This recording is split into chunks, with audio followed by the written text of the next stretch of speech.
अगर आपको अनुच्छेद याद नहीं होते तो अंत तक बने रहिए। चलिए शुरू करते हैं भाग 1 से। तो आज की हमारी चर्चा का विषय है संविधान का भाग 1, संघ और उसका राज्य क्षेत्र। इसमें अनुच्छेद 1 से 4 तक आते हैं। जी बिल्कुल। और इसमें देखिए सबसे जरूरी बात यह है कि संसद को एक विशेष अधिकार है। अच्छा। हाँ, वो ये कि राष्ट्रपति की पूर्व अनुमति पर संसद किसी भी विदेशी राज्य को भारत में मिला सकती है। चलिए तो फिर एक एक करके अनुच्छेदों को देखते हैं। अनुच्छेद 1 क्या कहता है? अनुच्छेद 1 कहता है इंडिया अर्थात भारत राज्यों का संघ है, मतलब यूनियन ऑफ स्टेट्स। राज्यों का संघ। जी। इसके बाद आता है अनुच्छेद 2, जो नए राज्यों के निर्माण से संबंधित है। और अनुच्छेद 3 वो संसद को कुछ खास शक्तियां देता है। क्या शक्तियां हैं वो? देखिए, अनुच्छेद 3 के तहत संसद किसी भी राज्य की मतलब उसकी सीमा में परिवर्तन कर सकती है। ठीक है। उसके क्षेत्र में परिवर्तन कर सकती है और उसके नाम में भी परिवर्तन कर सकती है। अच्छा, और फिर अनुच्छेद 4 उसका क्या महत्व है? अनुच्छेद 4 बहुत जरूरी है। वो ये साफ करता है कि अनुच्छेद 2 और 3 के तहत जो भी संशोधन होगा, हाँ, उसे अनुच्छेद 368 के तहत संविधान संशोधन नहीं माना जाएगा। ये एक बहुत ही महत्वपूर्ण बिंदु है, मतलब इसे साधारण बहुमत से किया जा सकता है। ठीक है। ये तो हुआ भाग 1। अब आगे बढ़ते हैं भाग 2 की ओर, जो नागरिकता यानी सिटीजनशिप से जुड़ा है। जी, इसमें अनुच्छेद 5 से 11 तक आते हैं। तो अनुच्छेद 5 क्या कहता है? अनुच्छेद 5 में संविधान के प्रारंभ से जो नागरिकता दी गई है उसका प्रावधान है। और यहाँ एक बात जानना बहुत जरूरी है। क्या? कि हमारे देश में एकहरी नागरिकता है, सिंगल सिटीजनशिप, और ये हमने ब्रिटेन से लिया है। अच्छा, इसका मतलब हम सिर्फ भारत के नागरिक हैं, किसी राज्य विशेष के नहीं, है ना? एकदम सही। अमेरिका की तरह नहीं, वहां तो दोहरी नागरिकता है। और भारत में नागरिकता से संबंधित कोई भी कानून बनाने का अधिकार सिर्फ और सिर्फ संसद के पास है। तो पहला कानून कब बना था? पहली बार कानून बना था 1955 में, जिसे हम नागरिकता अधिनियम 1955 कहते हैं। और नागरिकता का जो पंजीकरण है वो गृह मंत्रालय में होता है। अब बात करते हैं अनुच्छेद 6 की। ये परमिट रूल के बारे में, ये क्या था? हाँ, ये असल में पाकिस्तान से भारत आए लोगों की नागरिकता से जुड़ा है। ये 19 जुलाई 1948 को लागू हुआ था। अच्छा। इसके तहत मतलब ये व्यवस्था थी कि जो लोग संविधान बनने के बाद आएंगे उन्हें नागरिकता नहीं मिलेगी। एक कट ऑफ डेट थी। और अनुच्छेद 7? वो उन लोगों के लिए था जो स्वतंत्रता के बाद भारत से पाकिस्तान चले गए, लेकिन संविधान बनने से पहले लौट आए। उन्हें नागरिकता देने की बात कही गई। ठीक है। अनुच्छेद 8, 9 और 10 तो काफी सीधे लगते हैं। 8 कहता है कि विदेशी भ्रमण या नौकरी करने पर नागरिकता खत्म नहीं होगी। जी। और अनुच्छेद 9 कहता है कि अगर कोई व्यक्ति स्वेच्छा से किसी विदेशी देश की नागरिकता ले लेता है तो उसकी भारत की नागरिकता समाप्त कर दी जाएगी। मतलब एक समय पर एक ही नागरिकता। बिल्कुल। और अनुच्छेद 10 के अनुसार भारतीयों की नागरिकता तब तक बनी रहेगी जब तक कि वो कोई देश विरोधी कार्य ना करें। और आखिर में अनुच्छेद 11 फिर से उसी बात पर जोर देता है। जी, कि नागरिकता संबंधी कानून सिर्फ और सिर्फ संसद ही बनाती है, गृह मंत्रालय इसे लागू करता है। चलिए, तो अब हम संविधान के शायद सबसे महत्वपूर्ण हिस्सों में से एक पर आते हैं, भाग 3, मूल अधिकार, फंडामेंटल राइट्स। हाँ, अनुच्छेद 12 से 35 तक इन्हें भारत का मैग्ना कार्टा भी कहा जाता है। और ये अवधारणा हमने अमेरिका के संविधान से ली है। जी। और ये अधिकार वाद योग्य हैं। इसका मतलब है कि इन्हें संविधान द्वारा संरक्षण प्राप्त है। यानी अगर किसी के मौलिक अधिकारों का हनन होता है तो वो व्यक्ति अनुच्छेद 32 के तहत सीधे सुप्रीम कोर्ट और अनुच्छेद 226 के तहत हाई कोर्ट जा सकता है। ये बहुत बड़ी शक्ति है। अच्छा, मूल संविधान में तो सुना है 7 मौलिक अधिकार थे, पर अब 6 हैं। ये बदलाव कैसे हुआ? बिल्कुल। संपत्ति का अधिकार, जो पहले अनुच्छेद 31 में था, उसे 44वें संविधान संशोधन 1978 के द्वारा हटा दिया गया। ओह। अब इसे अनुच्छेद 300 क भाग 12 में रखकर एक विधिक या कानूनी अधिकार बना दिया गया है। उस समय प्रधानमंत्री कौन थे? उस समय प्रधानमंत्री मोरारजी देसाई थे। चलिए अब अनुच्छेदों को क्रम से समझते हैं। अनुच्छेद 12 में क्या है? अनुच्छेद 12 में राज्यों की परिभाषा दी गई है। राज्यों की परिभाषा? मतलब कि ये मौलिक अधिकार किसके खिलाफ मिलते हैं। तो इसमें लोकसभा, राज्यसभा, विधानसभा, Vidhan Parishad, high court, supreme court, यहाँ तक कि LIC, NCERT, SSC जैसी संस्थाएं भी शामिल हैं। अच्छा, और अनुच्छेद 13? अनुच्छेद 13 बहुत ही शक्तिशाली है। ये कहता है कि कोई भी ऐसा कानून, चाहे वो पहले बना हो, अभी हो या भविष्य में बने, अगर वो मौलिक अधिकारों का उल्लंघन करता है तो उसे सुप्रीम कोर्ट द्वारा शून्य यानी कि वॉइड घोषित कर दिया जाएगा। अब आते हैं अधिकारों के पहले समूह पर, समानता का अधिकार, अनुच्छेद 14 से 18। जी, अनुच्छेद 14 में 2 बातें हैं। पहली, विधि के समक्ष समानता, ये हमने ब्रिटेन से ली है। और दूसरी विधि के समान संरक्षण, ये अमेरिका से ली गई है। दोनों में बारीक फर्क है। ठीक है। अनुच्छेद 15 कहता है कि जाति, धर्म, लिंग, वंश और जन्म स्थान के आधार पर किसी भी सार्वजनिक स्थान पर भेदभाव नहीं किया जाएगा। जी, और अनुच्छेद 16 लोक नियोजन यानी सरकारी नौकरियों में अवसर की समानता की बात करता है। इसी के अंतर्गत नियोजन में आरक्षण का प्रावधान भी है। फिर आता है अनुच्छेद 17 जो अस्पृश्यता यानी छुआछूत का अंत करता है, और अनुच्छेद 18 उपाधियों का अंत करता है। लेकिन इसमें एक छूट भी है ना? मास्टर जी या फिर कर्नल, जनरल वगैरह। ठीक है। अगला समूह है स्वतंत्रता का अधिकार, अनुच्छेद 19 से 22। अनुच्छेद 19 तो बहुत ही व्यापक है। बहुत व्यापक है। अनुच्छेद 19 का में विचार और अभिव्यक्ति की स्वतंत्रता दी गई है। इसके कई हिस्से हैं। जैसे पहला, अभिव्यक्ति की स्वतंत्रता। इसमें बोलने की, भाषण देने की, मौन रहने की, मीडिया या प्रेस की और झंडा फहराने की स्वतंत्रता भी शामिल है। अच्छा। फिर है सभा करने की स्वतंत्रता, संगठन बनाने की स्वतंत्रता, देश में कहीं भी घूमने की स्वतंत्रता भी इसी में है। जी हाँ, चारों ओर घूमने की स्वतंत्रता, भारत के किसी भी क्षेत्र में बसने की स्वतंत्रता और कोई भी व्यवसाय करने की स्वतंत्रता। इसमें एक संपत्ति का अधिकार भी था शायद। हाँ, 19वीं में था, जो अब निरस्त हो चुका है और कानूनी अधिकार है, जैसा हमने पहले बात की। ठीक है। अब अनुच्छेद 20 ये अपराधों के लिए दोष सिद्धि के संबंध में संरक्षण देता है। जी। इसमें 3 प्रकार की स्वतंत्रता है। जी। पहली, एक गलती की एक ही सजा मिलेगी। ठीक है। दूसरी, सजा उस समय के कानून के आधार पर दी जाएगी, न कि पहले या बाद में बने कानून के आधार पर। और तीसरी ये कि दोषी को स्वयं के खिलाफ गवाही देने के लिए बाध्य नहीं किया जाएगा। ये बहुत महत्वपूर्ण है। बिल्कुल। इसके बाद आता है अनुच्छेद 21 प्राण एवं दैहिक स्वतंत्रता का संरक्षण। इसे जीवन का अधिकार भी कहते हैं। हाँ, और ये बहुत विस्तृत है। इसमें व्यक्तिगत स्वतंत्रता, गरिमा के साथ जीने का अधिकार, निजता यानी प्राइवेसी, विदेश घूमने का अधिकार और यहाँ तक कि सोने की स्वतंत्रता भी शामिल है। सोने की स्वतंत्रता भी? जी, सुप्रीम कोर्ट ने इसकी बहुत व्यापक व्याख्या की है। और यहीं ये भी ध्यान दें कि नेशनल ग्रीन ट्रिब्यूनल यानी एनजीटी का गठन 2010 में हुआ और स्वच्छ पर्यावरण और पेयजल उपलब्ध कराना भी सरकार का दायित्व है। एक और बहुत महत्वपूर्ण अनुच्छेद है 21 का। जी, अनुच्छेद 21 का। इसे 86वें संशोधन 2002 द्वारा जोड़ा गया था।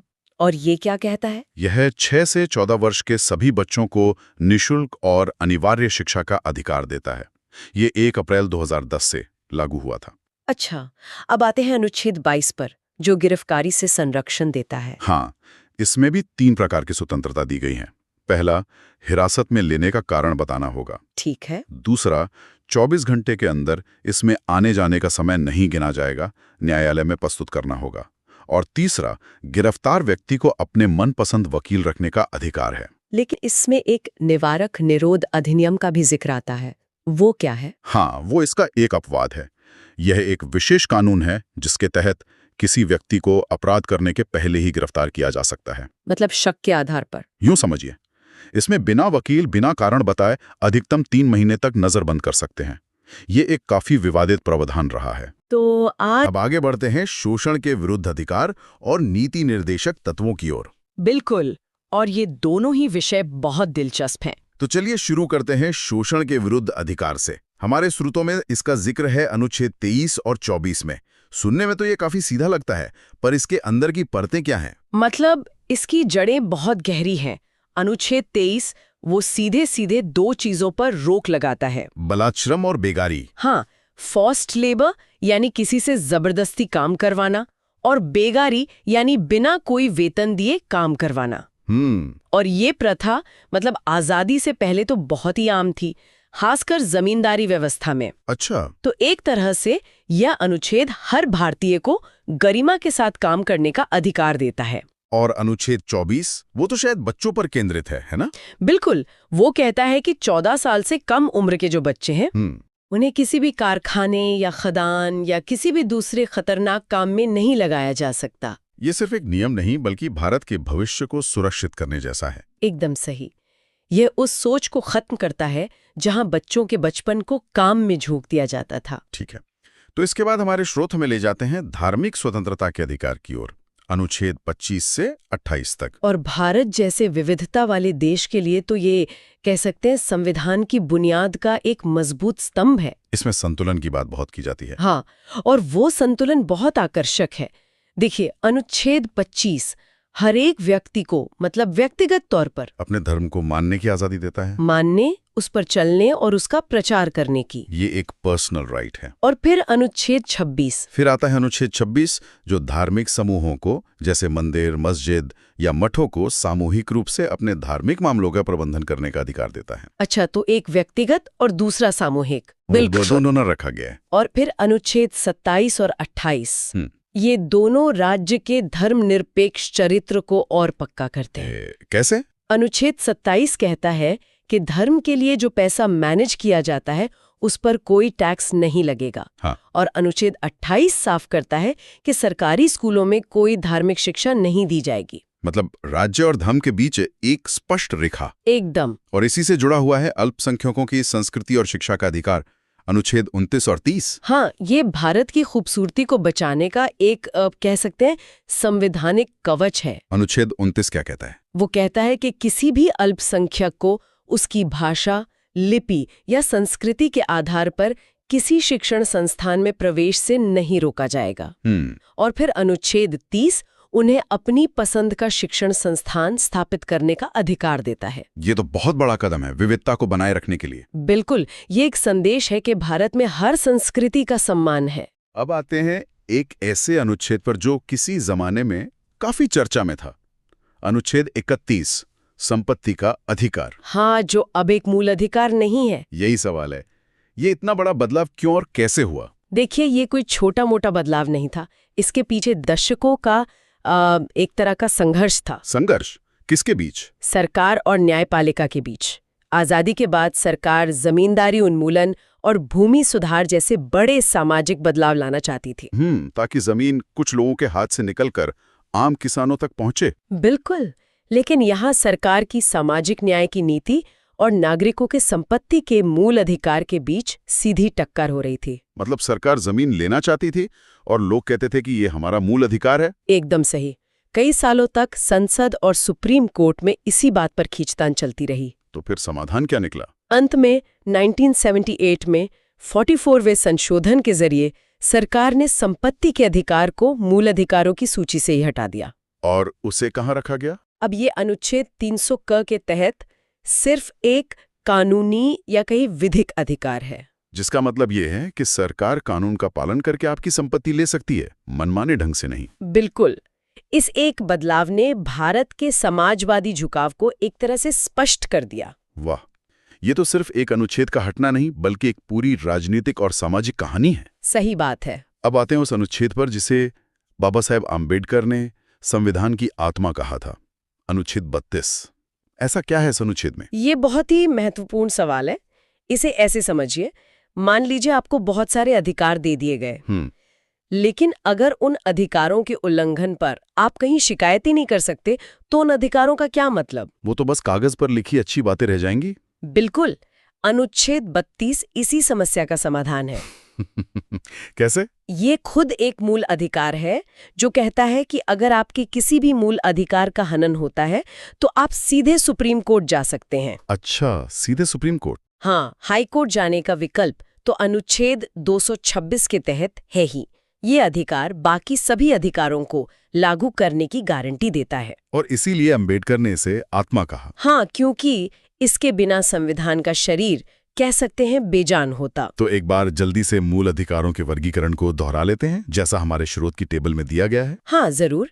समानता का अधिकार अनुच्छेद 14 से 18, स्वतंत्रता का अधिकार 19 से 22, शोषण के विरुद्ध अधिकार 23-24, धार्मिक स्वतंत्रता का अधिकार 25 से 28, सही। फिर शिक्षा एवं संस्कृति का अधिकार 29-30 और अंत में संवैधानिक उपचारों का अधिकार अनुच्छेद 32। बिल्कुल, और ये भी याद रखना जरूरी है कि ये अधिकार असीमित नहीं है। मतलब इन पर कुछ सीमाएं भी हैं। हाँ, जैसे अनुच्छेद 33 संसद को राष्ट्रीय सुरक्षा के हित में सेना, मीडिया और गुप्तचरों के मूल अधिकारों को सीमित करने की शक्ति देता है। और अनुच्छेद 34 उसके तहत भारत के किसी भी क्षेत्र में सेना का कानून यानी मार्शल लॉ लागू किया जा सकता है। ठीक है, तो ये था भाग 3। अब हम संविधान के एक बिल्कुल अलग हिस्से की तरफ बढ़ते हैं, जहां अधिकार नहीं बल्कि निर्देश हैं। सही पकड़ा। भाग 4 यानी राज्य के नीति निर्देशक तत्व, अनुच्छेद 36 से 51 तक। हाँ, जिन्हें डीपीएसपी भी कहते हैं, और ये आयरलैंड के संविधान से लिए गए हैं। और इनका उद्देश्य क्या है? इनका मुख्य उद्देश्य है भारत में सामाजिक और आर्थिक लोकतंत्र की स्थापना करना, एक लोक कल्याणकारी राज्य बनाना। लेकिन यहाँ एक महत्वपूर्ण सवाल उठता है, अगर ये सरकार के लिए निर्देश हैं और सरकार इन्हें पूरा ना करे तो क्या कोई नागरिक कोर्ट जा सकता है? यही तो सबसे दिलचस्प बात है, और इसका जवाब है नहीं। नहीं, ये वाद योग्य नहीं है। मतलब आप इन्हें लेकर कोर्ट नहीं जा सकते। अच्छा। इसी पर केटी शाह का वो प्रसिद्ध कथन है कि यह एक ऐसा चेक है जो बैंक की मर्जी पर ही भजाया जा सकता है। तो फिर इन्हें संविधान में रखने का मतलब क्या था? ये तो बस एक नैतिक मार्गदर्शन की तरह हो गए। बिल्कुल, ये एक नैतिक जिम्मेदारी है, और लोकतंत्र में हर 5 साल में जनता की अदालत तो लगती ही है ना? सही बात। अगर सरकार इन लक्ष्यों पर काम नहीं करती तो जनता उसे चुनाव में सबक सिखा सकती है।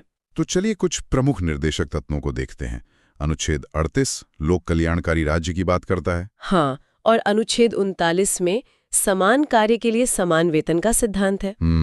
और इसी में बाद में 42वें संशोधन से अनुच्छेद 39 क जोड़ा गया। 39 का? हाँ, 39 क, जो निःशुल्क विधिक सहायता का प्रावधान करता है ताकि न्याय सबके लिए सुलभ हो। बिल्कुल। अनुच्छेद 40 तो बहुत ही प्रसिद्ध है, पंचायती राज का गठन। हाँ, ये गांधीवादी विचारधारा का प्रतीक है। और अनुच्छेद 44 भी आजकल बहुत चर्चा में है, समान सिविल संहिता, यूनिफॉर्म सिविल कोड। हाँ, काफी चर्चा में है। हमारे स्रोत बताते हैं कि ये सबसे पहले गोवा में और उसके बाद उत्तराखंड में लागू हुआ। और ये विवादास्पद इसलिए है क्योंकि इसका लक्ष्य है कि शादी, तलाक जैसे मामलों में सभी धर्मों के लिए एक जैसा कानून हो, जिससे इसकी टक्कर धार्मिक स्वतंत्रता के अधिकार से होती है। एकदम। बच्चों की शिक्षा से जुड़ा एक और महत्वपूर्ण अनुच्छेद है 45। हाँ, ये 6 वर्ष से कम आयु के बच्चों के लिए निःशुल्क शिक्षा, पोषाहार और स्वास्थ्य देखभाल का प्रावधान करता है। और भी कई महत्वपूर्ण निर्देश हैं, जैसे अनुच्छेद 47। हाँ, अनुच्छेद 47 पोषाहार स्तर को ऊंचा करने और शराब जैसे नशीले पदार्थों पर रोक की बात करता है। अच्छा, और अनुच्छेद 48? वो कृषि और पशुपालन को बढ़ावा देने के साथ साथ दुधारू पशुओं की हत्या पर रोक की बात करता है। पर्यावरण संरक्षण भी इसमें शामिल है। हाँ, वो बाद में जोड़ा गया। अनुच्छेद 48 क में वन, पर्यावरण और वन्य जीवों के संरक्षण की बात है। और भी हैं? हाँ, अनुच्छेद 49 राष्ट्रीय स्मारकों की सुरक्षा की बात करता है।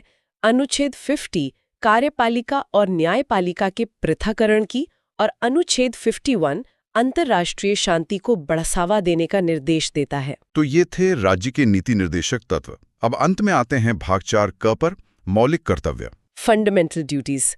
एक दिलचस्प बात यह है कि ये मूल संविधान का हिस्सा नहीं थे, इन्हें बाद में जोड़ा गया। हाँ, 1976 में 42वें संशोधन के माध्यम से सरदार स्वर्ण सिंह समिति की सिफारिश पर। और इसका स्रोत रूस था, उस समय का सोवियत संघ। हाँ, तो शुरुआत में कितने कर्तव्य थे? मूल संविधान में तो 0 थे। 1976 में 10 कर्तव्य जोड़े गए। और वर्तमान में कुल 11 हैं। 11वां कर्तव्य, जो शिक्षा से संबंधित है, वो 2002 में 86वें संशोधन द्वारा जोड़ा गया। और क्या ये भी राज्य के नीति निर्देशक तत्वों की तरह वादयोग्य नहीं है?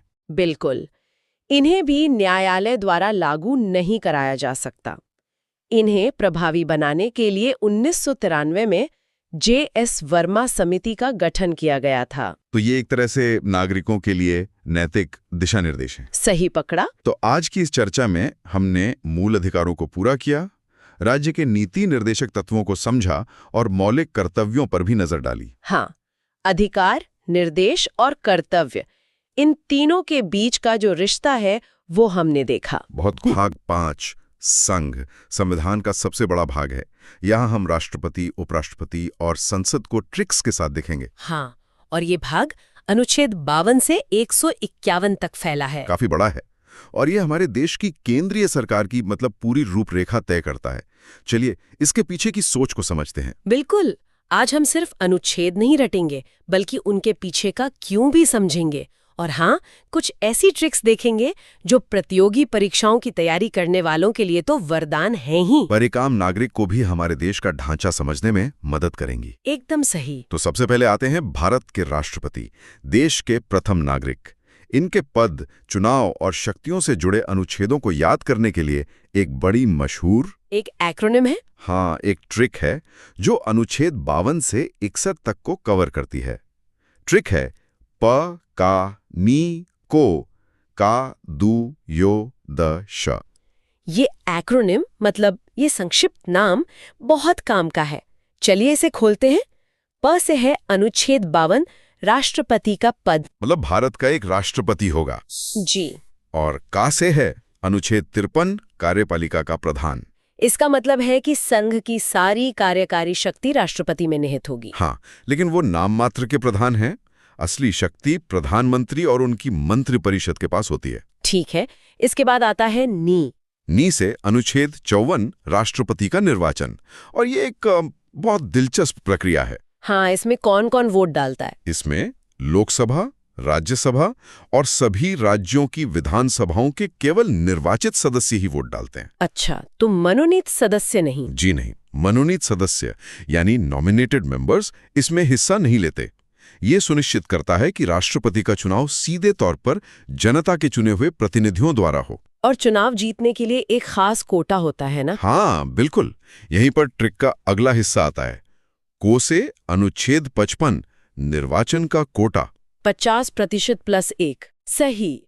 यह सिर्फ सबसे ज्यादा वोट पाना नहीं है, बल्कि कुल डाले गए वोटों का 50% + 1 वोट हासिल करना होता है। इससे राष्ट्रपति की वैधता और मजबूती सुनिश्चित होती है। ठीक है, तो राष्ट्रपति चुन लिए गए। अब उनका कार्यकाल। ट्रिक में अगला का इसी के लिए है। अनुच्छेद 56, कार्यकाल, जो कि 5 वर्ष का होता है। और दू से अनुच्छेद 57, जो कहता है कि कोई भी व्यक्ति दोबारा निर्वाचन के लिए पात्र है। भारत में इस पर कोई सीमा नहीं है। अमेरिका की तरह नहीं, जहां कोई 2 बार से ज्यादा राष्ट्रपति नहीं बन सकता। बिल्कुल। अब बात करते हैं योग्यता की। राष्ट्रपति बनने के लिए क्या शर्तें हैं? ये ट्रिक के यो से जुड़ा है। हाँ, यो यानी अनुच्छेद 58, योग्यता। इसमें मुख्य बातें हैं: व्यक्ति भारत का नागरिक हो, 35 वर्ष की आयु पूरी कर चुका हो और लोकसभा का सदस्य बनने की योग्यता रखता हो। और एक और महत्वपूर्ण शर्त है। जी, 50 प्रस्तावक और 50 अनुमोदक होने चाहिए। ये इसलिए ताकि केवल गंभीर उम्मीदवार ही चुनाव में खड़े हों। सही बात है। और ट्रिक के आखिर में है द, श, म। इनका क्या मतलब है? द से है अनुच्छेद 59, दशाएं या शर्तें, जैसे कि वो किसी लाभ के पद पर न हो या पागल या दिवालिया घोषित न हो। और श से अनुच्छेद 60, शपथ, जो उन्हें भारत के मुख्य न्यायाधीश यानी चीफ जस्टिस ऑफ इंडिया दिलवाते हैं। और सबसे महत्वपूर्ण म से अनुच्छेद 61, महाभियोग, इम्पीचमेंट। हाँ, इम्पीचमेंट। महाभियोग को एक बहुत जटिल प्रक्रिया कहा जाता है। ऐसा क्यों है? यह प्रक्रिया इतनी जटिल इसलिए बनाई गई है ताकि देश के सर्वोच्च पद को किसी राजनीतिक कारण से आसानी से अस्थिर न किया जा सके। राष्ट्रपति को हटाने के लिए संसद के दोनों सदनों में 2/3 जैसे भारी बहुमत की जरूरत होती है, जो हासिल करना बहुत मुश्किल है। बहुत मुश्किल। और अंत में एक और अनुच्छेद है 62, जो कहता है कि राष्ट्रपति का पद खाली होने पर 6 महीने के अंदर चुनाव कराना अनिवार्य है। तो ये तो हुई राष्ट्रपति की बात। अब आते हैं उपराष्ट्रपति पर। इनके लिए भी कोई ट्रिक है? हाँ, एक छोटी और सीधी ट्रिक है, उसरा निकास। उसरा निकास। जी, यह अनुच्छेद 63 से 69 तक के लिए है। उ से अनुच्छेद 63, उपराष्ट्रपति का पद। स से अनुच्छेद 64, जो कहता है कि उपराष्ट्रपति राज्यसभा का पदेन सभापति होगा। असल में यही उनका मुख्य काम है। और रा से है अनुच्छेद 65। इसका मतलब है कि अगर राष्ट्रपति का पद किसी कारण से खाली हो तो उपराष्ट्रपति एक कार्यवाहक राष्ट्रपति के तौर पर काम करेंगे। यहाँ मुझे एक सवाल पूछना है। उपराष्ट्रपति के चुनाव में कौन वोट देता है? क्या ये राष्ट्रपति चुनाव जैसा ही है? यह एक बहुत अच्छा सवाल है और यही एक बड़ा अंतर है। ट्रिक में नी से है अनुच्छेद 66 निर्वाचन। अच्छा। इसमें लोकसभा और राज्यसभा के सभी सदस्य यानी निर्वाचित और मनोनीत दोनों भाग लेते हैं। विधानसभा के सदस्य इसमें वोट नहीं करते। इसके पीछे कोई तर्क है? हाँ, तर्क यह है कि चूंकि उपराष्ट्रपति का मुख्य काम राज्यसभा की अध्यक्षता करना है, इसलिए केंद्रीय विधायिका के सदस्य ही उन्हें चुनते हैं। ये तो बहुत तार्किक बात हुई। ट्रिक में आगे का और सा है। का से अनुच्छेद 67 कार्यकाल जो 5 वर्ष का होता है और स से 2 अनुच्छेद जुड़े हैं। अनुच्छेद 68 जो चुनाव का सही समय तय करता है और अनुच्छेद 69 जो उनकी शपथ से जुड़ा है, जो उन्हें राष्ट्रपति दिलवाते हैं। जी। तो हमने कार्यपालिका के शीर्ष 2 पदों को समझ लिया, लेकिन ये अकेले काम नहीं करते। इन्हें सलाह कौन देता है और इनके फैसलों को लागू कौन करता है? बिल्कुल, यहीं पर प्रधानमंत्री और उनकी मंत्रिपरिषद की भूमिका आती है।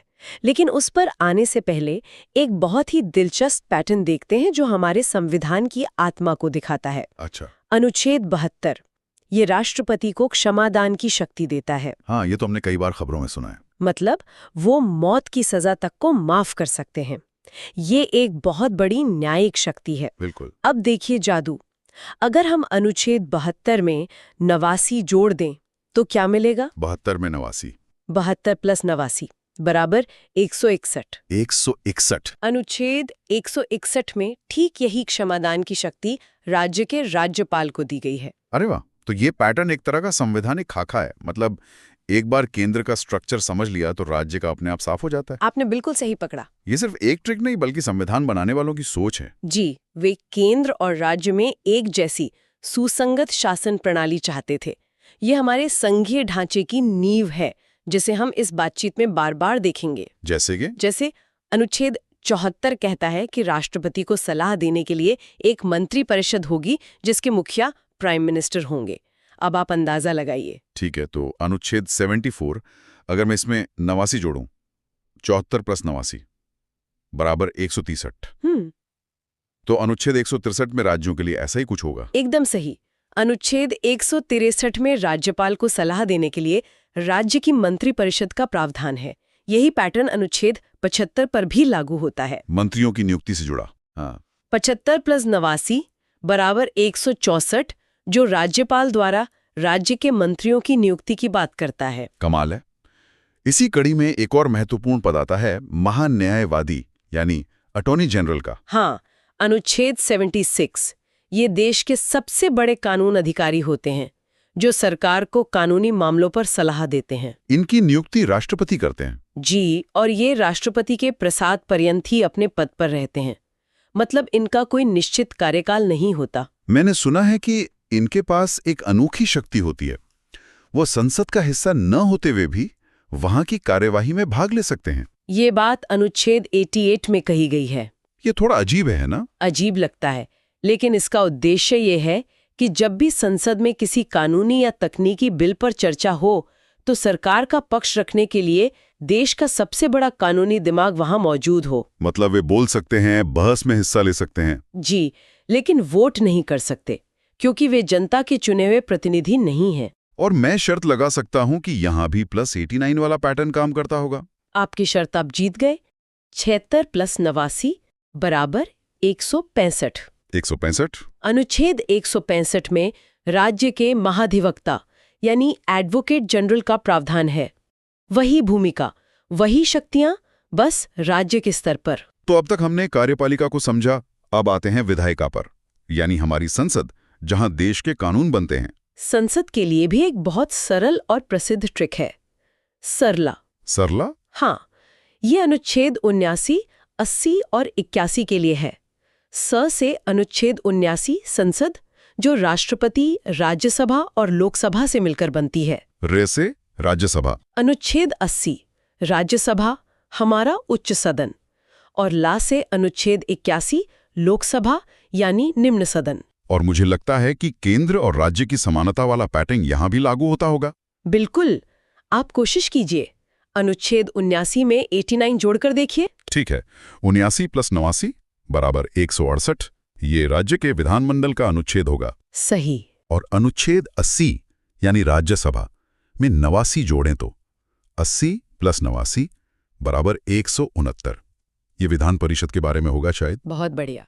और आखिरी अनुच्छेद 81 लोकसभा में 89 जोड़ने पर मिलता है 81 + 89 बराबर 170। जो विधानसभा की गठन की बात करता है। जी, ये पैटर्न कितना सुंदर और तार्किक है। तो संसद बन गई। अब ये काम कैसे करती है? सत्तर कौन बुलाता है? ये शक्ति अनुच्छेद 85 के तहत राष्ट्रपति के पास है। वही संसद का सत्र बुलाते हैं, सत्रावसान करते हैं और प्रधानमंत्री की सलाह पर लोकसभा को भंग भी कर सकते हैं। लेकिन सदन की कार्यवाही शुरू करने के लिए एक न्यूनतम उपस्थिति जरूरी है। हाँ, जिसे कोरम कहते हैं। कोरम, सही। अनुच्छेद 100 में गणपूर्ति या कोरम का जिक्र है। ये वैसा ही है जैसे किसी क्लास को शुरू करने के लिए कम से कम कुछ छात्रों का होना जरूरी है, ताकि कुछ गिने चुने सदस्य ही मिलकर देश के लिए कोई बड़ा फैसला ना ले लें। बिल्कुल। ये संख्या कुल सदस्यों का 110 होती है। मतलब लोकसभा के लिए लगभग 55 और राज्यसभा के लिए 25 सदस्य। ठीक है, तो संसद का सत्र शुरू हो गया, कोरम भी पूरा है। अब कानून कैसे बनता है? मान लीजिए किसी बिल पर लोकसभा और राज्यसभा में सहमति नहीं बन पा रही, तब क्या होता है? ऐसी स्थिति के लिए संविधान में एक रास्ता है। अनुच्छेद 108 संयुक्त अधिवेशन, जॉइंट सेशन। जी, राष्ट्रपति दोनों सदनों की एक साथ बैठक बुलाते हैं, जिसकी अध्यक्षता लोकसभा के स्पीकर करते हैं। क्योंकि लोकसभा में सदस्य संख्या ज्यादा है, तो आमतौर पर फैसला उसी के पक्ष में जाता है। सही। और मैंने धन विधेयक यानी मनी बिल के बारे में भी सुना है, जिसे लेकर राज्यसभा की शक्तियां बहुत सीमित हैं। हाँ, अनुच्छेद 110 धन विधेयक को परिभाषित करता है। ये सरकार के खर्चों और टैक्स से जुड़ा होता है। इसे केवल लोकसभा में ही पेश किया जा सकता है। और राज्यसभा इसे सिर्फ 14 दिनों तक रोक सकती है। हो जाता है तो वो राष्ट्रपति के पास जाता है। उनके पास क्या विकल्प होते हैं? अनुच्छेद 111 राष्ट्रपति को किसी विधेयक पर अनुमति देने की शक्ति देता है, जिसे हम वीटो पावर भी कहते हैं। वे बिल को मंजूरी दे सकते हैं, उसे रोक सकते हैं या फिर पुनर्विचार के लिए संसद को वापस भेज सकते हैं। और यहाँ भी हमारा +89 का नियम काम करता है। 111 + 89 बराबर 200। अनुच्छेद 200 राज्यपाल को राज्य के विधेयकों पर अनुमति देने की शक्ति देता है। अब बात करते हैं बजट की। मजेदार बात यह है कि हमारे संविधान में बजट शब्द है ही नहीं। यह सच है। अनुच्छेद 112 में इसे वार्षिक वित्तीय विवरण या एनुअल फाइनेंशियल स्टेटमेंट कहा गया है। ये सरकार की साल भर की आमदनी और खर्चों का लेखा जोखा होता है। यहाँ पैटर्न में कोई बदलाव है? हाँ, एक छोटा सा बदलाव है। राज्य के बजट के लिए हम 89 की जगह 90 जोड़ते हैं। अच्छा। 112 + 90 बराबर 202, जो राज्य के बजट का प्रावधान करता है। और इस पूरी चर्चा के अंत में एक बहुत शक्तिशाली अनुच्छेद आता है, 123, राष्ट्रपति की अध्यादेश जारी करने की शक्ति। ये क्या है? अध्यादेश या ऑर्डिनेंस एक तरह का अस्थायी कानून होता है। अस्थायी? हाँ, ये तब इस्तेमाल होता है जब संसद सत्र में न हो और किसी कानून की तत्काल जरूरत पड़ जाए, तो राष्ट्रपति मंत्रिपरिषद की सलाह पर एक अध्यादेश जारी कर सकते हैं, जिसकी शक्ति संसद के कानून के बराबर होती है। इसे याद रखने की भी कोई ट्रिक है? हाँ, एक बहुत मजेदार ट्रिक है। अनुच्छेद है 123। अगर हम इसके अंकों की जगह बदल दें, मतलब 2 को पहले ले आए, तो ये बन जाता है 213। और अनुच्छेद 213 में राज्यपाल की अध्यादेश जारी करने की शक्ति है। तो हमने भाग 5 के एक बड़े हिस्से को कवर किया, राष्ट्रपति से लेकर संसद की शक्तियों तक, और इन आसान ट्रिक्स और पैटर्न के साथ जो इन्हें समझने में वाकई मदद करते हैं। हम देखेंगे सुप्रीम कोर्ट, सीएजी और फिर चलेंगे राज्यों की तरफ। यहाँ राज्यपाल और हाई कोर्ट के लिए बहुत शानदार ट्रिक्स हैं। चलिए तो इस चर्चा को शुरू करते हैं। हम सबसे पहले देश की सर्वोच्च न्यायपालिका यानी कि सुप्रीम कोर्ट, उससे जुड़े महत्वपूर्ण अनुच्छेदों को समझेंगे। और इसमें एक बहुत दिलचस्प ट्रिक भी है जो सुप्रीम कोर्ट और हाई कोर्ट के गठन के अनुच्छेद को याद रखने में मदद करेगी, जो अक्सर एग्जाम्स में पूछा जाता है। बिल्कुल, ये अनुच्छेद सिर्फ नंबर नहीं है, ये हमारे लोकतंत्र की, आप कह सकते हैं, नींव के पत्थर हैं। और इन्हें समझना खासकर कम्पिटिटिव एग्जाम्स के लिहाज से बहुत ज़रूरी है। हम कोशिश करेंगे कि सिर्फ क्या है ये ना बताएं, बल्कि ये क्यों है इस पर भी थोड़ी बात करें। तो चलिए इसे खोलकर देखते हैं। शुरुआत करते हैं अनुच्छेद 124 से। ये सुप्रीम कोर्ट की स्थापना और गठन के बारे में है। एक तरह से ये सुप्रीम कोर्ट का जन्म प्रमाण पत्र है। और यहीं पर वो ट्रिक आती है जिसकी मैं बात कर रहा था। देखिए, अनुच्छेद है 124। अगर हम इसके अंकों को थोड़ा फेरबदल करें तो 124 से बनता है 214 और अनुच्छेद 214 राज्यों के लिए हाई कोर्ट के गठन से संबंधित है। मतलब एक अनुच्छेद याद किया तो दूसरा मुफ्त में याद हो गया। ये तो याद रखने का एक बहुत ही शानदार तरीका है और ये दिखाता है कि संविधान बनाने वालों ने भी एक तार्किक संरचना का पालन किया है। केंद्र और राज्य की संस्थाओं में अक्सर ऐसी समानताएं देखने को मिल ही जाती हैं। अच्छा, स्थापना के बाद आता है अनुच्छेद 125, जिसमें जजों के वेतन के बारे में बताया गया है। ये सुनने में तो बड़ा सीधा साधा लगता है, पर क्या इसके पीछे भी कोई गहरा मतलब है? मतलब सिर्फ एक तथ्य के तौर पर याद रखना काफी है या इसमें कोई कॉन्सेप्ट छुपा है? ये बहुत अच्छा सवाल है। ये सिर्फ सैलरी की बात नहीं है, ये असल में न्यायपालिका की स्वतंत्रता की गारंटी है। अच्छा। असल बात यह है कि जजों का वेतन भारत की संचित निधि या कंसोलिडेटेड फंड ऑफ इंडिया पर चार्ज्ड होता है। इसका मतलब है कि संसद इस पर बहस तो कर सकती है, लेकिन इसे कम करने के लिए वोट नहीं कर सकती। ये एक तरह की वित्तीय सुरक्षा है, ताकि कोई भी सरकार किसी फैसले से नाराज होकर जजों का वेतन काटने की धमकी ना दे सके। अरे वाह, मतलब ये एक फायरवॉल की तरह काम करता है। ये तो सच में एक बहुत महत्वपूर्ण इंसाइट है। अब अगले दो अनुच्छेद हैं 126 और 127, जो कार्यकारी मुख्य न्यायाधीश और एडॉक न्यायाधीशों की नियुक्ति से जुड़े हैं। ये तो मतलब प्रक्रियात्मक लगते हैं। हाँ, ये ऑपरेशनल अनुच्छेद है। एडहॉक यानी तदर्थ न्यायाधीशों की नियुक्ति तब की जाती है जब सुप्रीम कोर्ट में किसी केस को सुनने के लिए जजों का कोरम पूरा नहीं हो रहा हो। ये बस ये सुनिश्चित करता है कि न्याय का काम रुके नहीं। चलिए अब एक असली पावर हाउस अनुच्छेद पर आते हैं। अनुच्छेद 129। हाँ, अनुच्छेद 129 जो कहता है कि सुप्रीम कोर्ट एक अभिलेख न्यायालय यानी कोर्ट ऑफ रिकॉर्ड होगा। ये सुनने में बहुत टेक्निकल लगता है, इसका आम भाषा में क्या मतलब है? इसे एक मिसाल से समझते हैं। मान लीजिए भी सुप्रीम कोर्ट ने किसी एक केस में कोई फैसला दिया, तो वो फैसला सिर्फ उस केस के लिए नहीं है, वो पूरे देश के लिए एक नज़ीर या प्रेसिडेंट बन जाता है। मतलब देश की बाकी सभी अदालतें, हाई कोर्ट, डिस्ट्रिक्ट कोर्ट, भविष्य में वैसे ही मामलों में उसी फैसले को मानने के लिए बाध्य हैं। वो उस फैसले को एक नियम की किताब की तरह इस्तेमाल करते हैं। कोर्ट ऑफ रिकॉर्ड होने का यही सबसे बड़ा मतलब है। यानी सुप्रीम कोर्ट सिर्फ केस नहीं सुलझाता, वो कानून को स्थापित भी करता है। और इसी अनुच्छेद से कोर्ट को अपनी अवमानना यानी कंटेम्प्ट ऑफ कोर्ट के लिए सजा देने की शक्ति भी मिलती है ना? बिल्कुल। अगर कोई कोर्ट के फैसले की जानबूझकर अवहेलना करता है तो कोर्ट उसे सजा दे सकता है। यह शक्ति कोर्ट की गरिमा और उसके फैसलों का सम्मान सुनिश्चित करने के लिए जरूरी है। इसके बाद कुछ और प्रमुख अनुच्छेद हैं, जैसे अनुच्छेद 130 जो सुप्रीम कोर्ट के स्थान, जो आमतौर पर दिल्ली है, उसकी बात करता है, और अनुच्छेद 131 जो इसकी प्रारंभिक या मूल अधिकारिता के बारे में है। ये मूल अधिकारिता क्या है? ओरिजिनल जुरिस्डिक्शन या मूल अधिकारिता का मतलब है कि कुछ खास तरह के मामले ऐसे होते हैं जिनकी सुनवाई सीधे सुप्रीम कोर्ट में ही शुरू हो सकती है, किसी निचली अदालत में नहीं। जैसे केंद्र सरकार और एक या एक से ज्यादा राज्यों के बीच कोई विवाद हो, या फिर 2 या 2 से ज्यादा राज्यों के बीच आपस में कोई टकराव हो। ये मामले इतने बड़े और संवेदनशील होते हैं कि उन्हें सुलझाने का अधिकार सिर्फ देश की सर्वोच्च अदालत को ही दिया गया है। समझ गया। अब आते हैं संविधान के एक और बेहद शक्तिशाली प्रावधान पर। अनुच्छेद 137 न्यायिक पुनरावलोकन यानी जुडिशियल रिव्यू की शक्ति। ये तो लोकतंत्र का सेफ्टी वाल्व है। Safety valve?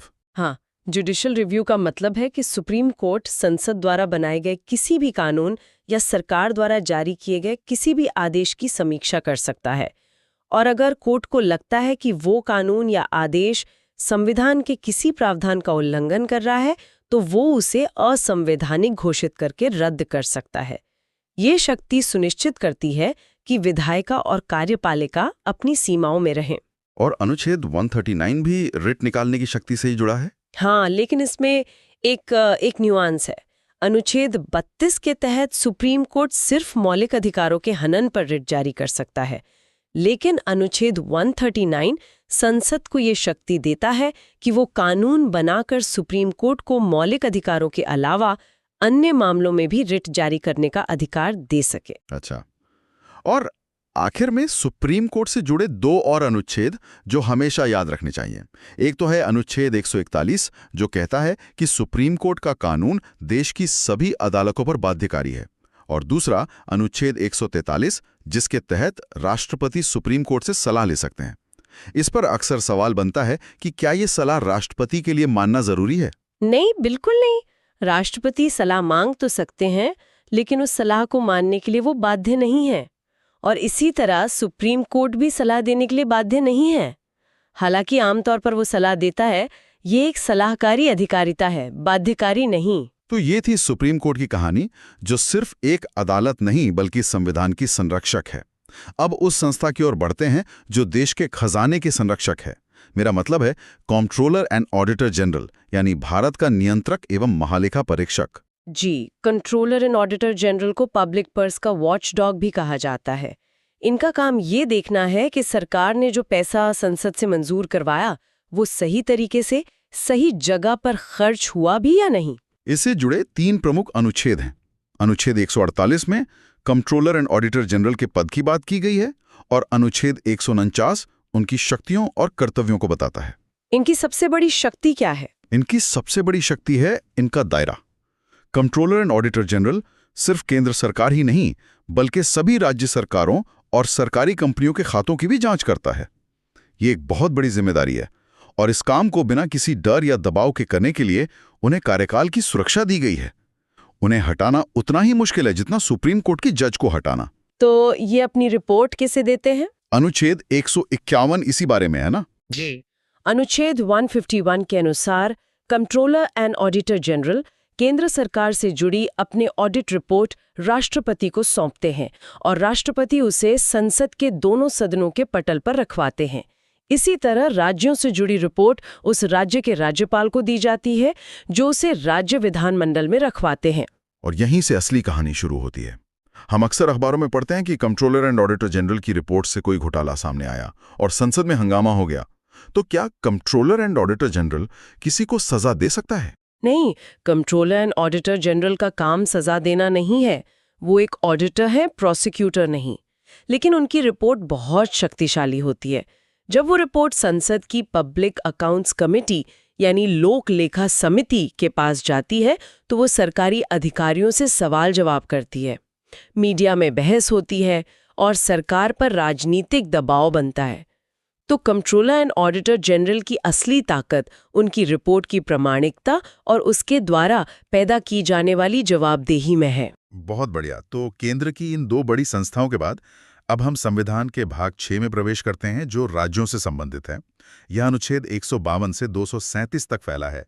अनुच्छेद 152 में राज्य की परिभाषा दी गई है और अब आता है वो हिस्सा जहां एक शानदार ट्रिक हमारा काम आसान कर देगी। ये राज्यपाल से संबंधित अनुच्छेदों के लिए है, 153 से 159 तक। ये ट्रिक कॉम्पिटिटिव एग्जाम की तैयारी करने वालों के बीच बहुत लोकप्रिय है। ट्रिक है रकानिका यस। मैं इसे बहुत धीरे और स्पष्ट रूप से बोलता हूं, रा का नी का य स। चलिए अब इस कोड को डिकोड करते हैं। अनुच्छेद 153 में रा से है राज्यपाल का पद। अनुच्छेद 154 में का से है कार्यपालिका शक्ति। इसका मतलब है कि राज्य की सारी एग्जीक्यूटिव पावर राज्यपाल में निहित होगी। बिल्कुल, लेकिन यहाँ एक लेकिन है। राज्यपाल राज्य का नाममात्र यानी नॉमिनल हेड होता है।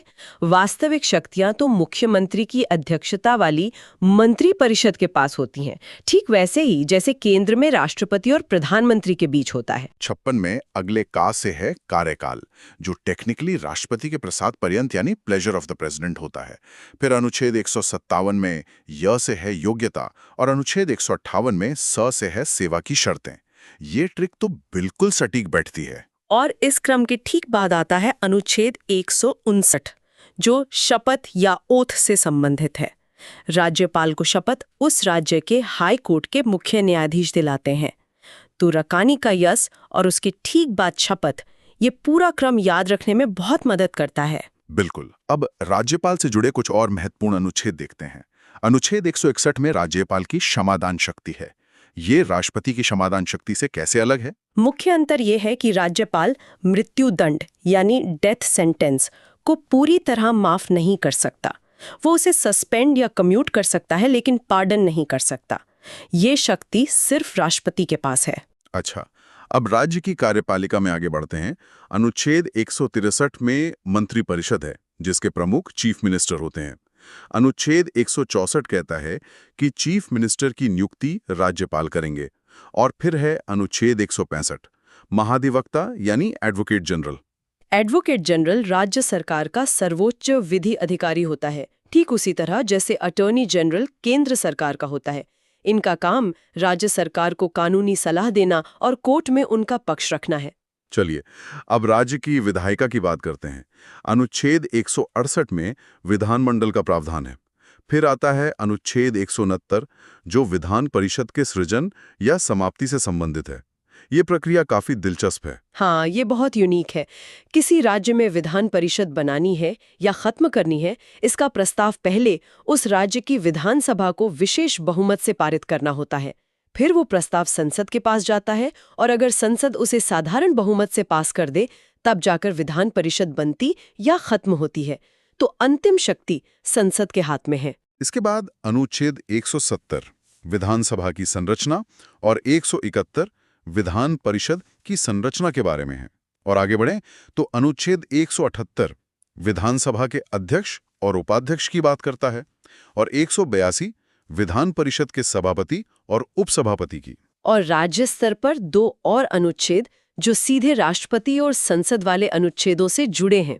एक है अनुच्छेद 202 राज्य का वार्षिक बजट और दूसरा है अनुच्छेद 213 राज्यपाल की अध्यादेश यानी ऑर्डिनेंस जारी करने की शक्ति। यहां भी एक पैटर्न है। राष्ट्रपति की अध्यादेश शक्ति अनुच्छेद 123 में है और राज्यपाल की 213 में। देखिए, 1, 2, 3 से बनता है 2, 1, 3 अंकों का वही खेल। ये छोटी छोटी ट्रिक्स कॉन्सेप्ट्स को जोड़ने में बहुत मदद करती हैं। ये तो कमाल का कनेक्शन है। और अब आते हैं राज्य की न्यायपालिका पर। सबसे पहले अनुच्छेद 214 जो कहता है कि राज्यों के लिए हाई कोर्ट का गठन होगा। याद है हमारी पहली ट्रिक 124 से 214। जी बिल्कुल। फिर आता है अनुच्छेद 226 जिसके तहत हाई कोर्ट रिट जारी कर सकता है। ये नागरिकों के मौलिक अधिकारों की रक्षा के लिए एक बहुत शक्तिशाली उपकरण है। और अंत में अनुच्छेद 233 जो जिला कोर्ट यानी डिस्ट्रिक्ट कोर्ट की स्थापना से संबंधित है। यहाँ एक बात अक्सर पूछी जाती है कि सुप्रीम कोर्ट यानी अनुच्छेद 32 और हाई कोर्ट अनुच्छेद 226 इनकी रिट शक्तियों में क्या फर्क है? तो बात यह है कि मौलिक अधिकारों के मामले में दोनों रिट जारी कर सकते हैं, लेकिन हाई कोर्ट का रिट क्षेत्राधिकार कुछ मामलों में सुप्रीम कोर्ट से भी व्यापक है। वो मौलिक अधिकारों के अलावा अन्य कानूनी अधिकारों अदर लीगल राइट्स के हनन पर भी रिट जारी कर सकता है। तो शुरू करते हैं भाग 7 से, जो एक तरह की ऐतिहासिक पहेली है। यह अब संविधान का हिस्सा ही नहीं है। सही कहा। भाग 7 जिसमें सिर्फ एक अनुच्छेद था 238, उसे 1956 में 7वें संविधान संशोधन के जरिए हटा दिया गया। देखिए, आज़ादी के बाद भारत में राज्यों की अलग अलग श्रेणियां थीं। लिस्ट ए में वो राज्य थे जो सीधे ब्रिटिश गवर्नर के अधीन थे, फिर रियासतें थीं और इसी तरह के दूसरे वर्गीकरण थे।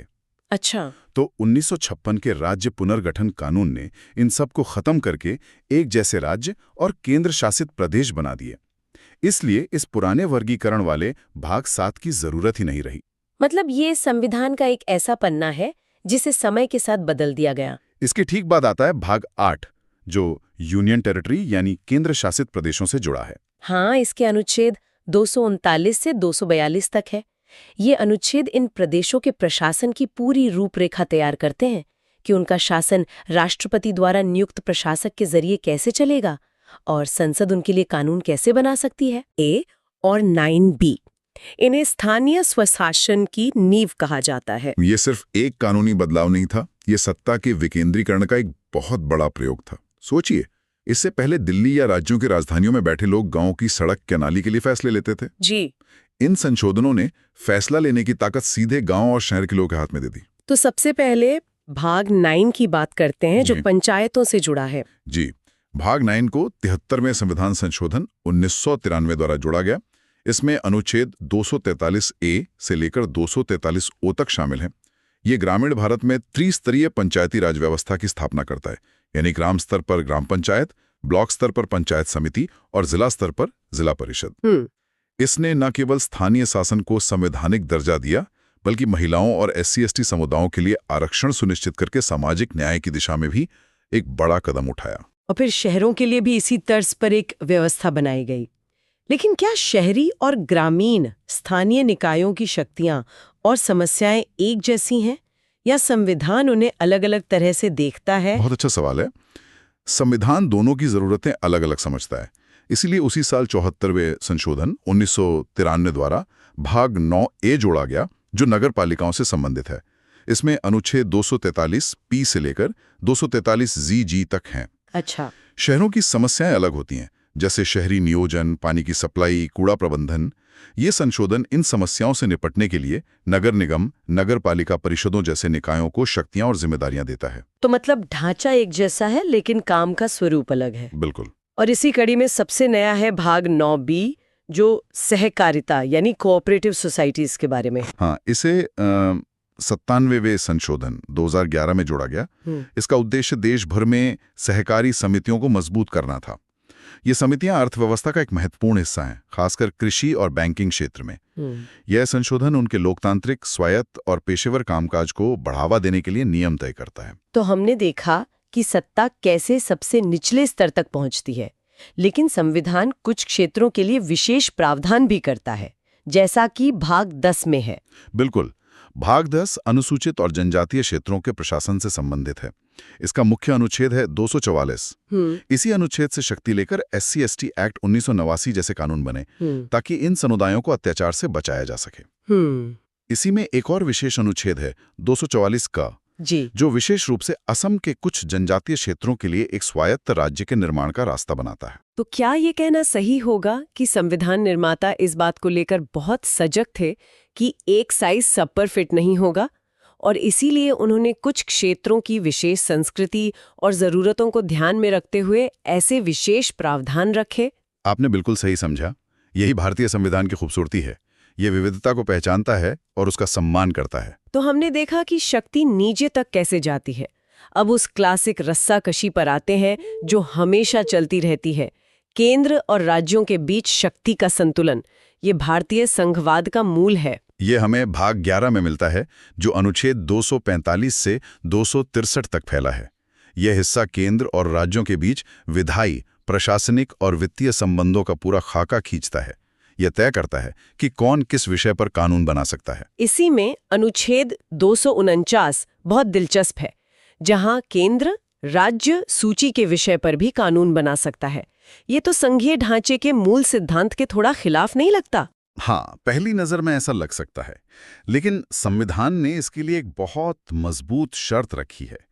ऐसा तभी हो सकता है जब राज्यसभा, जो कि राज्यों का सदन है, अपने उपस्थित और मतदान करने वाले सदस्यों के 2/3 बहुमत से ये संकल्प पारित करे कि ऐसा करना राष्ट्रीय हित में जरूरी है। अच्छा, तो ये एक तरह का सेफ्टी वॉल्व है। बिल्कुल, ताकि केंद्र मनमाने ढंग से राज्यों के अधिकार क्षेत्र में दखल न दे।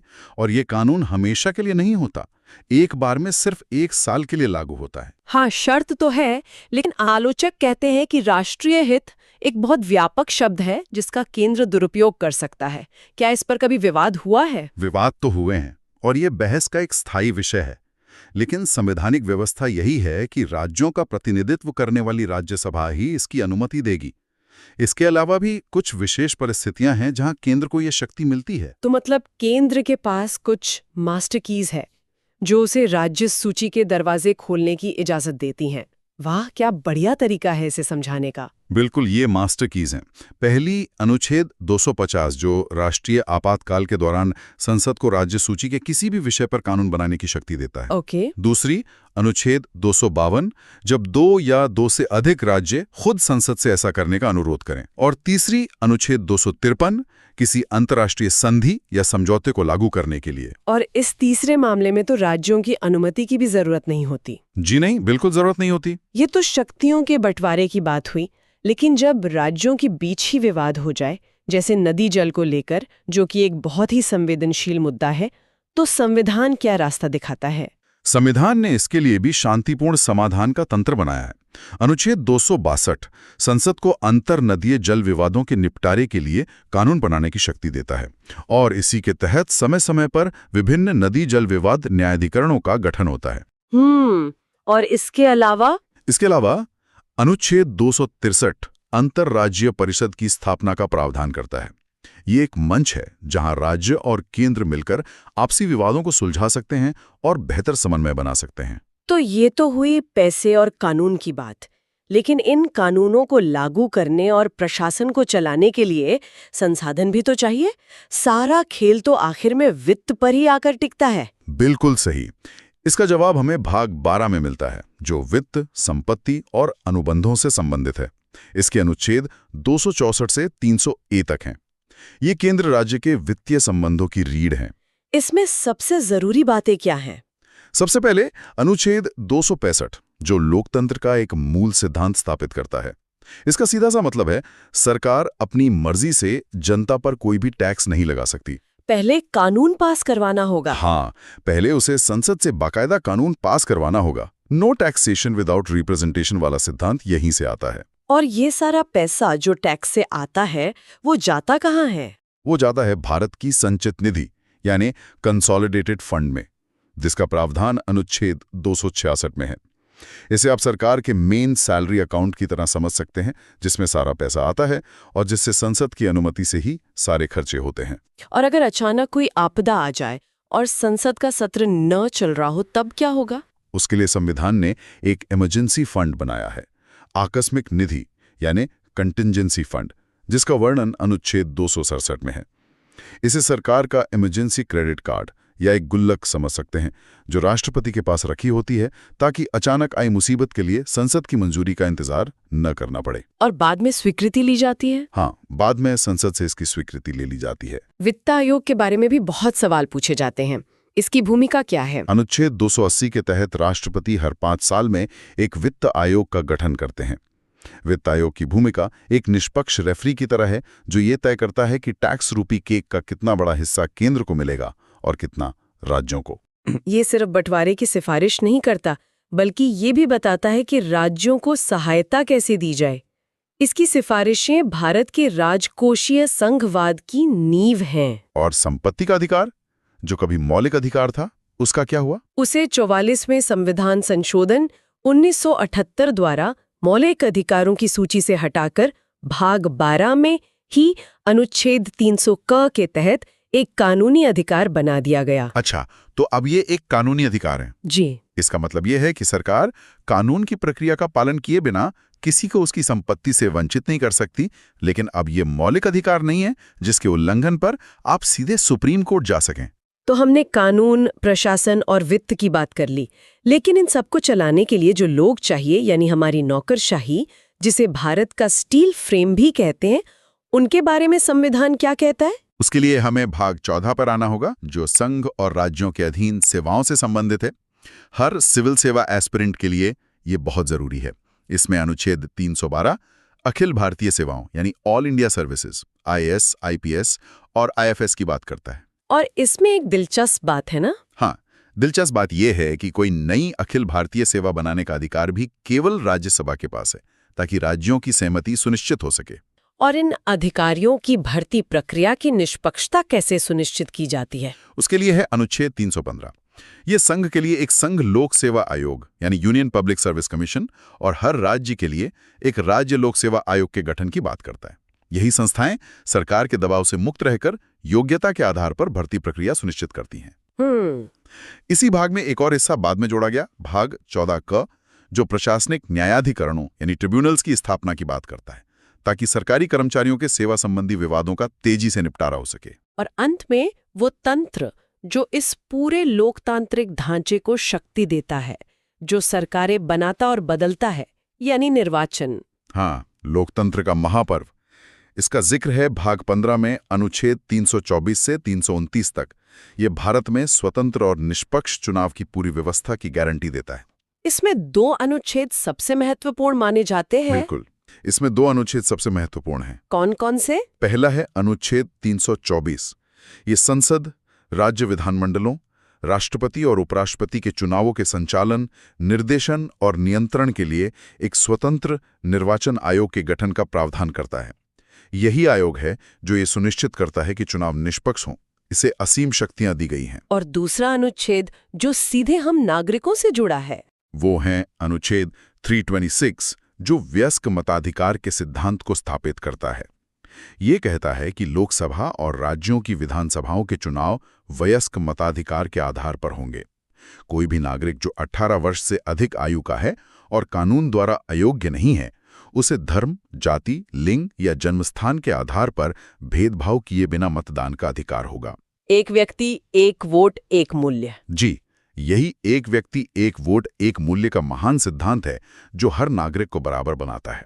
तो आज हमने भाग 7 से लेकर भाग 15 तक का एक लंबा सफर तय किया।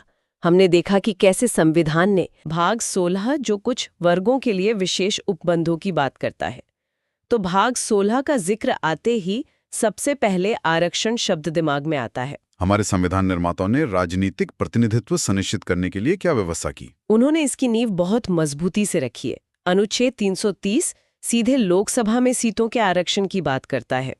इसके तहत अनुसूचित जातियों यानी एससी के लिए 84 और अनुसूचित जनजातियों एसटी के लिए 47 सीटें आरक्षित की गई हैं। और ये आंकड़े जनसंख्या के अनुपात पर आधारित हैं, है ना? बिल्कुल, और समय समय पर बदलते भी हैं।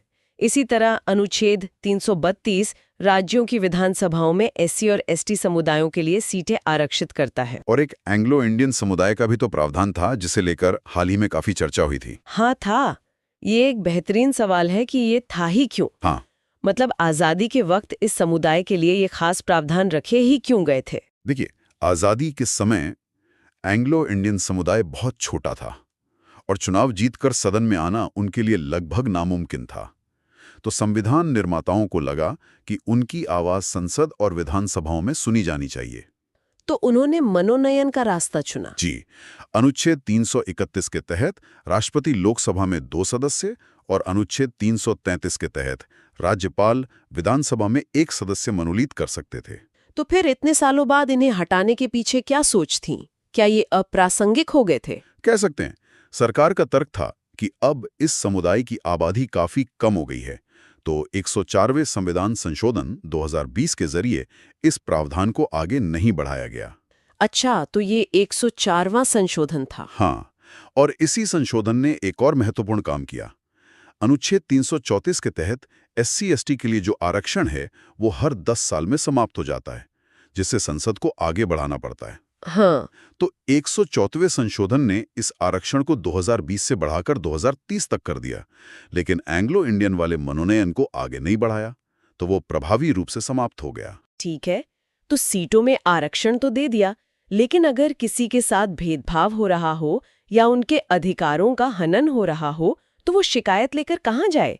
क्या इसके लिए भी कोई सिस्टम बनाया गया? बिल्कुल, और यहीं पर संविधान की खूबसूरती दिखती है।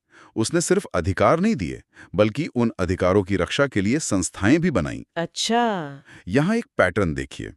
अनुच्छेद 338 के तहत पहले अनुसूचित जाति और जनजाति के लिए एक ही राष्ट्रीय आयोग हुआ करता था। एक ही? हाँ, एक ही। लेकिन बाद में ये महसूस किया गया कि दोनों समुदायों के मुद्दे और जरूरतें अलग-अलग हैं, तो इसमें बदलाव किया गया। तो इन्हें अलग-अलग कर दिया गया? जी हाँ, संविधान में संशोधन करके इसे बांटा गया। आज की स्थिति यह है कि अनुच्छेद 338 राष्ट्रीय अनुसूचित जाति आयोग मतलब SC कमीशन की बात करता है। ठीक है। फिर अनुच्छेद 338 का राष्ट्रीय अनुसूचित जनजाति आयोग यानी ST कमीशन का प्रावधान करता है। और OBC के लिए भी है ना? हाँ, फिर 2018 में एक और संशोधन के जरिए अनुच्छेद 338 ख जोड़कर राष्ट्रीय अन्य पिछड़ा वर्ग आयोग मतलब अदर बैकवर्ड क्लास कमीशन को भी संवैधानिक दर्जा दे दिया गया। एक मिनट, या एक और पिछड़ा वर्ग आयोग का भी तो जिक्र आता है अनुच्छेद 340 में। इन दोनों में क्या फर्क है? ये एक बहुत बारीक लेकिन महत्वपूर्ण अंतर है और यहाँ से सवाल बनते हैं। अनुच्छेद 338 ख वाला OBC आयोग एक संवैधानिक निकाय है। संवैधानिक निकाय। जबकि अनुच्छेद 340 राष्ट्रपति को पिछड़े वर्गों की दशा की जांच के लिए एक आयोग नियुक्त करने की शक्ति देता है, जैसे काका कालेलकर या मंडल आयोग बने थे। ये आयोग वैधानिक निकाय होते हैं। संवैधानिक और वैधानिक, आमतौर पर लोग इन शब्दों को एक दूसरे की जगह इस्तेमाल कर लेते हैं। इसका असल मतलब क्या है? और ये फर्क बहुत बड़ा है। संवैधानिक का मतलब है कि उस संस्था की नींव खुद संविधान में है। उसे हटाना या उसकी शक्तियों को कम करना लगभग नामुमकिन है, क्योंकि उसके लिए संविधान संशोधन करना पड़ेगा। अच्छा। जबकि वैधानिक का मतलब है कि उसे संसद ने एक साधारण कानून बनाकर बनाया है, जिसे बदलना या खत्म करना तुलनात्मक रूप से बहुत आसान होता है। समझ गए। और इनकी सिफारिशें भी बाध्यकारी नहीं होती? बिल्कुल। अनुच्छेद 340 के तहत बने आयोग की सिफारिशें सरकार पर बाध्यकारी नहीं होती, वो सिर्फ सलाहकारी होती हैं। ठीक है। तो भाग 16 का अंत कैसे होता है? किसी जाति को SC या ST की सूची में डालने या निकालने का अंतिम अधिकार किसके पास है? ये अधिकार सिर्फ और सिर्फ भारत के राष्ट्रपति के पास है। अनुच्छेद 341 राष्ट्रपति को किसी भी जाति को अनुसूचित जाति घोषित करने की शक्ति देता है और अनुच्छेद 342 यही शक्ति अनुसूचित जनजाति के संदर्भ में देता है। तो समाज के कुछ वर्गों को राजनीतिक प्रतिनिधित्व और संस्थागत सुरक्षा देने के बाद संविधान निर्माताओं के सामने अगली बड़ी चुनौती क्या थी? अगली चुनौती थी संवाद की। इतने बड़े विविध देश में जहां हजारों बोलियां और भाषाएं हैं, वहां सरकार काम किस भाषा में करेगी? देश को जोड़ने वाली भाषा कौन सी होगी? हाँ, ये तो बहुत बड़ा सवाल रहा होगा। और यहीं से शुरू होता है भाग 17, यानी राजभाषा पर चली लंबी और भावनात्मक बहस का नतीजा। और इस बहस का नतीजा क्या निकला? हिंदी को लेकर अक्सर ये भ्रम रहता है कि यह हमारी राष्ट्रभाषा है। संविधान इस पर क्या कहता है? संविधान इस पर बिल्कुल स्पष्ट है। अनुच्छेद 343 कहता है, संघ की राजभाषा हिंदी और लिपि देवनागरी होगी। राजभाषा, राष्ट्रभाषा नहीं। यही ध्यान देने वाला शब्द है। राजभाषा यानी ऑफिशियल लैंग्वेज, राष्ट्रभाषा यानी नेशनल लैंग्वेज नहीं। हमारे देश की कोई एक राष्ट्रभाषा नहीं है। अच्छा। हिंदी को राजभाषा का दर्जा संविधान सभा ने 14 सितंबर 1949 को दिया था। इसीलिए हम हर साल 14 सितंबर को राष्ट्रीय हिंदी दिवस मनाते हैं। और एक विश्व हिंदी दिवस भी तो होता है जिसको लेकर अक्सर लोग कंफ्यूज हो जाते हैं। सही पकड़ा। विश्व हिंदी दिवस 10 जनवरी को मनाया जाता है। इसका संबंध पहले विश्व हिंदी सम्मेलन से है, जो 10 जनवरी 1975 को नागपुर में हुआ था। तो राष्ट्रीय हिंदी दिवस 14 सितंबर और विश्व हिंदी दिवस 10 जनवरी। बिल्कुल। तो क्या संविधान ने सिर्फ केंद्र की भाषा तय की या राज्यों के लिए भी कोई व्यवस्था है? और उन लोगों का क्या जिनकी भाषा हिंदी नहीं है? संविधान ने इस विविधता का पूरा सम्मान किया। अनुच्छेद 345 राज्यों को अपनी एक या एक से अधिक राजभाषा चुनने का अधिकार देता है। इसीलिए आप देखती हैं कि पंजाब में पंजाबी, तमिलनाडु में तमिल और पश्चिम बंगाल में बंगाली आधिकारिक कामकाज की भाषा है। इससे भी आगे जाकर अनुच्छेद 350 का एक बहुत ही प्रगतिशील बात कहता है। ये कहता है कि भाषाई अल्पसंख्यकों को प्राथमिक स्तर पर शिक्षा उनकी अपनी मातृभाषा में देने का पूरा प्रयास किया जाना चाहिए। ये तो सच में बहुत गहरी सोच है। और हिंदी के विकास के लिए भी कोई निर्देश है? हाँ, अनुच्छेद 351 केंद्र सरकार को ये जिम्मेदारी देता है कि वो हिंदी भाषा के विकास और प्रसार के लिए काम करे। साथ ही अनुच्छेद 344 में एक राजभाषा आयोग के गठन का भी प्रावधान है। तो सामाजिक और भाषाई चुनौतियों से निपटने के बाद अब हम एक बहुत ही गंभीर विषय पर आते हैं। तब क्या हो जब देश पर ही कोई संकट आ जाए, युद्ध, विद्रोह या कोई आर्थिक तबाही? बिल्कुल। अब हम बात कर रहे हैं भाग 18 की, यानी आपातकालीन प्रावधानों की। ये वो सेफ्टी वॉल्व है जो संविधान निर्माताओं ने देश को असाधारण परिस्थितियों से बचाने के लिए बनाया था। और इसकी प्रेरणा जर्मनी के संविधान से ली गई है ना? जी हाँ, जर्मनी के वाइमर संविधान से। इसमें 3 तरह के आपातकाल की चर्चा है। कौन कौन से हैं ये 3? पहला और सबसे गंभीर है अनुच्छेद 352 के तहत राष्ट्रीय आपातकाल। ये तब लगता है जब युद्ध, बाहरी आक्रमण या सशस्त्र विद्रोह से देश की सुरक्षा को खतरा हो। ये अब तक 3 बार लगा है। हाँ, अब तक देश में 3 बार लगाया गया है। 1962 में चीन युद्ध के समय, 1971 में पाकिस्तान युद्ध के समय और 1975 में। 1975 वाला आपातकाल तो आंतरिक अशांति के आधार पर लगा था, जो काफी विवादास्पद था। एकदम सही।